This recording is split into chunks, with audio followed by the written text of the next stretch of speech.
Took me 20 years to realize my dad cheated on my mom with a neighbor, even though it was obvious. So it only took me 2 whole decades to piece together something that was blatantly obvious in hindsight. When I was around 4 or 5, my parents got divorced. Nothing dramatic, or so I thought at the time. Just the usual mom and dad aren't together anymore talk.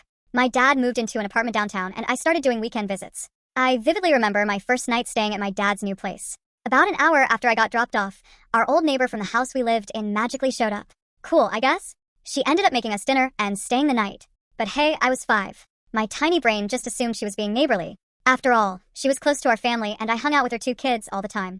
Then 1 week later, she had fully moved in. That's when they hit us with the most **T excuse imaginable.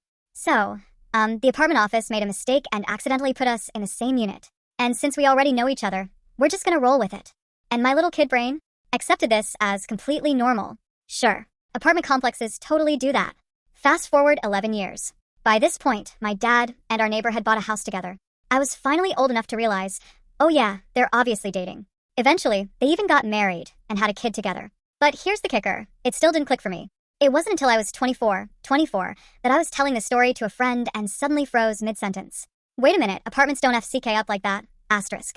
Cue 20 years of memories crashing down on me. So I went to my mom and stepmom, aka former neighbor turned wife, and asked for some clarification. That's when I found out both my dad and the neighbor had filed for divorce a week apart. Oh. It was so obvious. But my dumbass younger self never questioned it. Now, I just laugh at how absurd the excuse was. Like, really, Dad? You thought apartment mix-up was gonna work? And the fact that I just blindly accepted it for 2 decades is honestly the funniest part. So, yeah, figured I'd share this because it still cracks me up how completely oblivious I was for literally my entire childhood. Man face palming face with tears of joy.